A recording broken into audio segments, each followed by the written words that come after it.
What's the connection between Lady Gaga and the church? If you don't see one, then you need to meet youth from Fourth Presbyterian Church in Chicago. They led an electric chapel worship experience featuring the music of Lady Gaga and a powerful message of acceptance and inclusion. We welcome Ilana, a sophomore at Glenbrook South High School, and we welcome Joe Hornberger, a senior at Lincoln Park High School. So Lady Gaga in church. Yes. Yeah. Where did this idea come from? Well, obviously it's not something expected. No. I approached John a few years ago. John Best is our pastor and youth leader, and we had just had a U2 chair service. So basically it was the same thing, just with U2 music, but no message behind it. And I'm a huge Lady Gaga fan, so of course I ran up to him and was like, we need to do a Lady Gaga service. And he was like, no, it doesn't quite go. And just recently, as of last year, we found a way to incorporate her through the message of bullying and youth violence in Chicago, which is a huge issue today. Okay. Ilana, have you experienced bullying in your school? Well, for me personally, it was in middle school. And I think that's how it is in my town, except for gossiping, just like the, oh, he said, she said kind of thing. Okay. But I don't see it that much at my school, but mostly at the middle school. In the middle school level. Yeah. Okay. So Lady Gaga speaks to bullying or anti-bullying? She does. She has preached about bullying. She was bullied as a child, so It's a very dear subject to her heart, and many of her fans feel bullied at times, have been bullied, feel bullied by outsiders, and she had just recently created the Born This Way Foundation with her mother, Cynthia, which is a foundation that's empowering youth and collecting resources and people who you can talk to if you're struggling through something, or, you know, for the LGBT kids who don't have anyone else to talk to. And she's creating just a powerful organization that is reaching out to help students and youth. So outside of you doing this service, Lady Gaga is actually taking on this issue herself? Personally, yes, she is. And then what are some of the songs or the lyrics that you found that were appropriate to use in a worship service? Well, for me, the song Hair, I think it's called, but when they were singing it, it just really spoke to me, I guess. And I felt like I wanted to cry, but not in a bad way. Exactly. But I loved it, and I went home, and I'm not a biggest Lady Gaga fan, but I went home and I got the song, and I was just like, oh my gosh. And I listened to it, and I was like, I really like this song. And without having to sing it for us, what is the song Hair about? Well, I got it as her hair is it's really long, and she does crazy stuff with it. Yes, she does. And I think it kind of showed that she doesn't care what people think, and I was like, oh, I really like that, and I really like the message behind it. Okay. So, yeah. Tell us a little bit about the service. How did it open? Well, the service opened with an information video on Jamie Rodemeyer, who was a 15-year-old who committed suicide a few years ago based on bullying online and in person. And Lady Gaga heard of it, and that was pretty much the step forward in creating this foundation and wanting to help youth, because it was the big first traumatic experience we had experienced as a fan base, and media-wide, people learned about it. Okay. And so we opened with a video about him and his parents and his message, and then we all walked down the aisle to Electric Chapel, and we just tried to get everyone involved, and saying we can't do this alone, and singing her songs, even though we sang Judas, which is not the most appropriate church song, but it had a message that John found, and we pretty much chose a bunch of songs that had messages, and some fun songs as well. And who was your audience primarily? The service was put on by youth. Youth. Yeah. There were lots of youth and lots of parents and lots of church leaders. And I was just approached the other day from someone who lives in my building who I had no idea was even there. And he was just like, what you guys did was so amazing. And, it's an audience for everyone. This affects everyone from your age to an adult. This could affect your kids, your grandkids.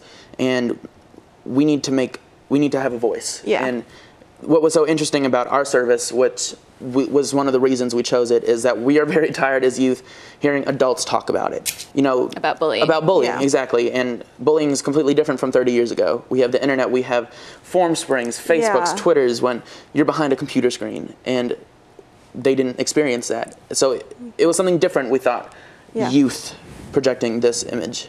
For people who are hearing about this and thinking, no way is it appropriate to have Lady Gaga in worship, how would you respond to that? I think it's kind of one of those things that you had to be there for it, because we weren't saying that, oh yeah, she has inappropriate messages in some of her songs, but we were going on the other side of the the deeper message about it, which I I think that you had to be there, and you actually have to like listen to the lyrics and think about it. Lady Gaga certainly embodies being different and being unique. Yeah. I would dare say on purpose. What does that message, just in who she is and how she presents herself, say? Well, she extremely helped me growing up. You know, I'm a theater kid. You know, I didn't play sports growing up, and I was looked down upon by my classmates for that as the one boy who didn't play basketball. And, you know, there was no idol, or there's no celebrity to look up to at that point. I was like, who do I turn to? Because you're not going to listen to your parents growing up saying, oh, it's you be yourself, like, everyone's going to love you. You don't listen, you know, that's just a fact. And having someone like Lady Gaga, who's so in the media and so there and present in life, to have someone like her to look up to and to aspire to be, and to know that even though we can't talk to her, you know, she's there and she has a message and a voice for all of us. Yeah. She gave, as she calls, the freaks a voice. Are there examples of things you've seen adults in your world or your schools try to do to combat bullying? Maybe combat bullying is a bad choice of words, but that you thought were effective? Effective-esque, you know, they'll have a PowerPoint presentation, they'll have assemblies, don't bully, don't bully. They don't really work. At least at my school, they don't work, you know, versus actually taking a stand, which is something Lady Gaga does. You know, like she said, there's a lot of other celebrities now on this bandwagon, stop bullying, be different. They're not doing anything. You know, we see, that's one thing that strikes me about Lady Gaga. She's walking the walk and not just talking the talk, which I think every adult should go for, you know. There's just a lot of adults that just will say don't bullying, but you're not really doing anything to stop it. And that's what Electric Chapel was. You know, we called it a revolution. We want to say we started something. You know, we started a voice and trying to get our message and her message out in the world. Yeah. Do you think being open-minded about things like an Electric Chapel service, does that influence youth and church in general outside of the issue of bullying? Well, I don't know if people are gonna know her message, and then, like, I know a lot of the youth leaders came to the service and they might not have known, or somebody could see a video about it, they could see this, and they'd be like, oh, that seemed interesting, I wish I would have gone, and they could do more research on it or something. And I think it just kind of shows, like, it's such a small thing we did, but it could make such an impact on, like, one person. Exactly. I was with John the other week, and we were approached by someone who lived in the suburbs who has no relevance to our church, is not a member, does not attend church, but came into town to visit John after hearing about Electric Chapel and saying, I would like to work with you and work with your students and what you've done to create a safe place here or at our church in the suburbs. And that's what we were trying to do. Yeah. We were trying to help. You know, we were trying to spread awareness, and we have, I think. You know, we've accomplished what we wanted, but we want to keep going. And we hope everyone does. You know, this isn't something to just do and stop. You have to keep going. And you took another step after the service. I have been in contact with, his name is Breedlove, and he is one of her close friends, and the chief ambassador to the Born This Way Foundation. And I had messaged him on Twitter back in January, a few weeks before the event, and I was like, oh, I just want you to know about this. This is what we're doing. And he was completely struck by it. You know, I've been in contact with him since then, and he wishes he could have been there. He's just been very supportive of it, and he told her and said that she was extremely proud and just amazed that her work can be done like this. And you went to see the actual foundation bus.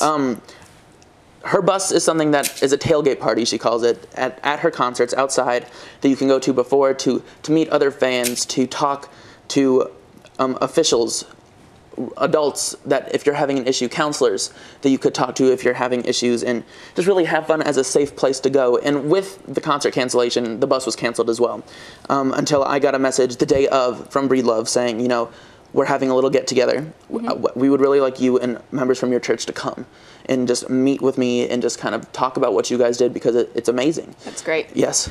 Ilana, in closing, you want to have another service for people who can't come to Fourth Church. What's one message you might want to leave youth with that you've learned from this? Just to be yourself, and that, like, it seems hard that nobody will accept you, but they will. And there's always going to be one other person who feels the same exact way as you do. Okay, well, thank you so much, Ilana, and thank you, Joe, for being here today. I'm Polly Toner for Different Drummers and Greater Chicago Broadcast Ministries. Keep the faith.